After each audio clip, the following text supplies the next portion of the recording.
खबर सांभर झील से जुड़ी हुई है। झील में एवियन बोचुलिज्म रोग से मर रहे परिंदों का पूरा मामला है और झील में अब तक करीब 750 देशी विदेशी परिंदों की मौत हो चुकी है। 28 और 31 अक्टूबर को हुई सबसे ज्यादा परिंदों की मौत। अब तक की अगर बात की जाए तो 235 असहाय परिंदों का रेस्क्यू किया जा चुका है।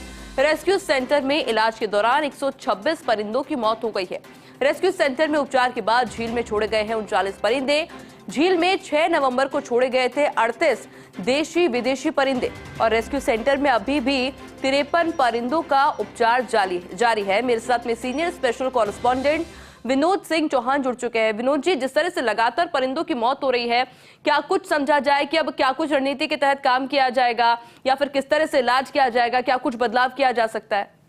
देखिए, मौके पर जो काम कर रही टीमें हैं उनके चिकित्सकों का ये कहना है कि एवियन बर्ड से अब जो पक्षियों के मरने की संख्या है वो लगातार कम हो रही है और जिस तरीके से पक्षी रेस्क्यू किए जा रहे हैं तो कल देखिए, कल सबसे ज्यादा पक्षी उन्होंने जो थे जिनको रेस्क्यू करने के बाद ठीक किया गया वो 38 पक्षी उन्होंने छोड़े, लेकिन 30 से 40 पक्षी अभी भी लगातार दिखाई दे रहे हैं। मृत पक्षियों की संख्या भी है और घायल पक्षी भी लगातार पकड़े जा रहे हैं। तो ऐसे में कहा नहीं जा सकता है कि पूरी तरीके से रोग का निदान हो गया है या रोग जल्दी ठीक हो जाएगा।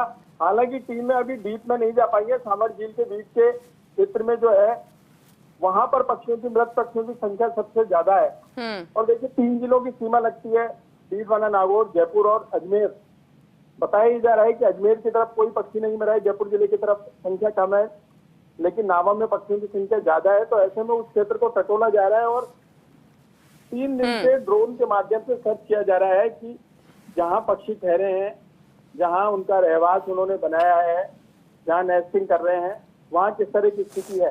तो अभी करीब 15 दिन तक वॉच किया जाएगा और लगातार घायल और मृत पक्षियों की तलाश इसलिए की जाएगी क्योंकि जो बैक्टीरिया है वो तेजी से फैलता है और अन्य पक्षी या पशु अगर इस बैक्टीरिया को खाते हैं तो निश्चित तौर पर बड़ी घातक बीमारी साबित हो सकती है। और जिस तरीके से मैंने पहले ही बताया था कि वर्ष 2019 में 20,000 पक्षी सांभर झील में इसी बीमारी से मरे थे, तो अब वही डर फिर से बैठ गया है। इसीलिए 10 टीमों को लगाया गया है। प्रत्येक टीम में 5 से 6 अधिकारी कर्मचारी हैं, एनडीआरएफ की टीम है, रक्षा संस्थान जो है जो वन्य जीवों के लिए काम करता है, एनजीओ है, उसके लोग हैं, तमाम चिकित्सक लगे हुए हैं।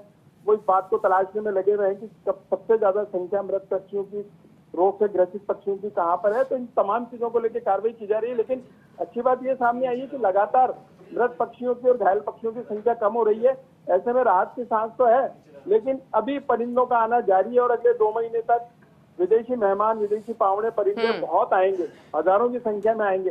तो उनको देखते हुए इस बात का भय भी है कि कहीं आने वाले दिनों में यह बीमारी फिर से ना फैल जाए और कहीं हजारों पक्षी इसकी चपेट में ना आ जाएं। तो लगातार टीमें डटी हुई हैं। जिला प्रशासन, वन विभाग, पशुपालन विभाग और तमाम जो संबंधित विभाग हैं वो वहां डटे हुए हैं, लोग लगे हुए हैं। 80 से 100 कर्मचारी और चिकित्सक लगातार अपनी सेवाएं दे रहे हैं। बिल्कुल विनोद जी, बहुत बहुत शुक्रिया आपका तमाम जानकारी के लिए।